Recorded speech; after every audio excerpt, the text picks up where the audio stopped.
अगर मैं अपने बारे में बात करूं तो मेरा नाम आदित्य रंजन है और आप मुझे जानते ही होंगे, ठीक है।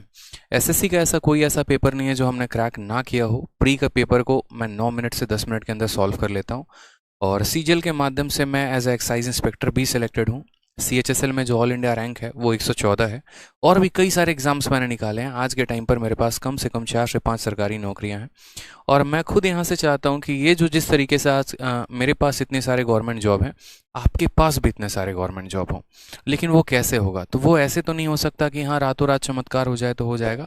उसके लिए पर्टिकुलरली हमें पढ़ना पड़ेगा, ठीक है। उसके लिए हमें क्या करना पड़ेगा? तो हमें पढ़ना पड़ेगा अच्छे से, ठीक है, और पूरा सिलेबस अपना कंप्लीट करना पड़ेगा। How to score 50 out of 50 in maths and 200 out of 200 in maths, मतलब प्री में आप 50 में 50 कैसे लेकर आ सकते हैं और मेंस में आप 200 में 200 कैसे लेकर आ सकते हैं, ठीक है। तो यहाँ पर कुछ पॉइंट्स मैंने लिखे हुए हैं जो आपको काफी ज्यादा मदद करेंगे यहाँ पर अच्छा स्कोर करने के लिए, जिनमें सबसे पहला पॉइंट यहाँ पर यह है कि आपको कभी भी अगर कोई भी गवर्नमेंट एग्जाम निकालना है ना, तो उसके लिए सबसे पहले आपका सिलेबस का कंप्लीट होना बहुत जरूरी है। यानी आपका सिलेबस 100% कंप्लीट होना चाहिए। अगर आप ये सोचेंगे यहाँ पर कि नहीं यार सिलेबस को हम थोड़ा सा जो है वो ढीला से लेकर चलते हैं, जैसे कि आजकल के बच्चों के अंदर पता है क्या है, बहुत शॉर्ट टर्म में सक्सेस चाहते हैं, बहुत कम समय में वो सक्सेस चाहते हैं, पेशेंस नहीं है। पेपर के 20 दिन पहले सर पेपर कैसे क्रैक होगा, स्ट्रेटजी बता दीजिए। 4 महीने पहले आप तैयारी करते हैं। कल भी गुरुकुल में एक स्टूडेंट आया, सर सीजीएल के लिए हमारे पास 3 महीने बचे हुए हैं, उसके लिए रणनीति बता दीजिए कैसे क्रैक किया जाए। मैंने पिछली बार भी यहाँ पर यह बात कही थी कि यार 2 महीने में 3 महीने में पेपर नहीं निकलता है। पेपर जो है वो एक डेडिकेशन के साथ जब आप तैयारी करते हैं ना तो निकलता है। ये एक ऐसा जंग है जिसके लिए आपको बहुत पहले से प्रिपेयर होना पड़ता है, बहुत पहले से आपको अपना माइंडसेट रेडी रखना पड़ता है, ठीक है। तो अगर मान लीजिए कि आप किसी भी एग्जाम को दे रहे हैं, चाहे वो सीएचएसएल हो, सीजीएल हो या कोई भी हो, तो वो आपका तभी क्वालिफाई होगा जब आपका पूरे तरीके से आपका सिलेबस जो है वो कंप्लीट होगा, ठीक है। तो सबसे पहला पार्ट क्या है कि हमारा सिलेबस 100% कंप्लीट होना चाहिए। दूसरा, अगर हम यहां बात करते हैं तो सिलेबस को कंप्लीट करना है लेकिन स्मार्ट अप्रोच से, ना कि बेसिक मेथड से। ये सबसे महत्वपूर्ण बात, मैं मतलब सोचकर काफी टाइम तक मैं यहाँ पर विचार कर रहा था कि यार क्या 3-4 ऐसे पॉइंट्स लिखे जाएं जो बच्चों को वाकई में मैं जो अंदर है, जो मेरी बात है वो मैं समझा सकूं यहाँ पे, ठीक है। जैसे सिलेबस का 100% का कंप्लीट होना। आज के टाइम पर अगर मैं किसी बच्चे से पूछूं जो 1 साल से तैयारी कर रहा है कि बच्चे तुम्हारा सिलेबस कंप्लीट है, तो बोलेगा हाँ सर कंप्लीट है। लेकिन अगर 2 सवाल उसको ज्योमेट्री का दे दो और 2 सवाल उसको मेंसुरेशन का या कोई और टॉपिक का दे दो तो बनता नहीं है। यही रीजन होता है उनके डाउनफॉल का पेपर के में, ठीक है। तो ये डाउनफॉल को वो कैसे रोक सकते हैं यहाँ पर, ठीक है। तो सिलेबस को जब आप कंप्लीट करते हैं ना तो पूरी ईमानदारी से किया करिए। एक एक क्वेश्चंस को, एक एक चैप्टर को प्रॉपर तरीके से लगाया करिए। जब आप अपने नोट्स को बनाते हैं तो हर एक छोटी छोटी बात का ध्यान रखा करिए, ठीक। अब जब सिलेबस आपने कंप्लीट किया है तो ये भी बहुत मैटर रखता है कि सिलेबस को कंप्लीट करना है तो कैसे करना है। जैसे शुरू में बच्चा क्या होता है कि अलग अलग जगह से यूट्यूब पर वीडियो देख ली, कहीं पर परसेंटेज पढ़ा है तो परसेंटेज देख लिया, कहीं पर कुछ पढ़ा है तो कुछ देख लिया, कुछ क्वेश्चन अपने तरीके से किताबों से लगा लिए। आप जानते हैं तो सिर्फ वही बेसिक मेथड जान पाते हैं। लेकिन इसका नुकसान प्री में आपको नहीं होता है। प्री में तो क्वेश्चंस आपके बन जाते हैं, इसका नुकसान आपको जाकर मेंस में होता है। और मेंस में होता है मेरे भाई यहाँ पर सर,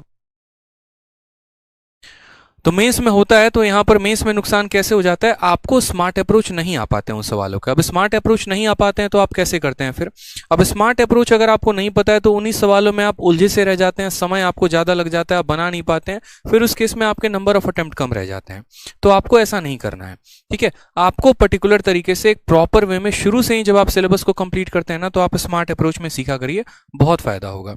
पहले क्या होता है कि बच्चा बेसिक से सीखता है कि सवालों को बनाना कैसे है, फिर उसके बाद जब वो स्मार्ट अप्रोच या अलग अलग जगह पर अलग अलग ट्रिक्स देखते हैं, फिर वो बेसिक अप्रोच को भुलाकर फिर वो नया अप्रोच को सीखने की कोशिश करते हैं। अब यहां पर इतने समय में आपका 1 से 1.5 साल चला जाता है और फिर बाद में आप सोचते हैं कि यार 1.5 साल हो गया तैयारी करते करते, सिलेक्शन तो हुआ ही नहीं।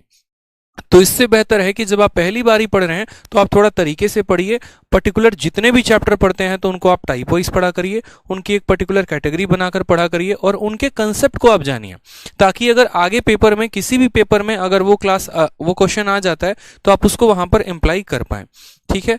तीसरा वाला पॉइंट जो था वो मेरे लिए सबसे महत्वपूर्ण बात था जो मुझे आपको कहनी थी, वो ये है कि कई जगह और कई बार पढ़ने से बेहतर है कि एक ही जगह से एक बार पढ़े और अपना पूरा सिलेबस खत्म करें।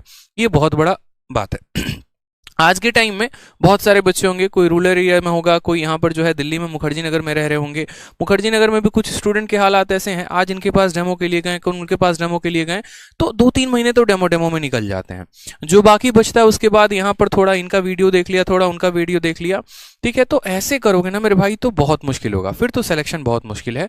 आपको एक प्रॉपर ओरिएंटेड वे में एक ही जगह, चाहे मुझसे ना पढ़कर आप किसी से पढ़िए, कोई फर्क नहीं पड़ता है, मुझे उस बात का दुख नहीं होगा, लेकिन आप जैसे जहां पर भी जिनका भी समझ में आता है ना, आप प्रॉपर तरीके से उनसे पूरा सिलेबस कंप्लीट करिए।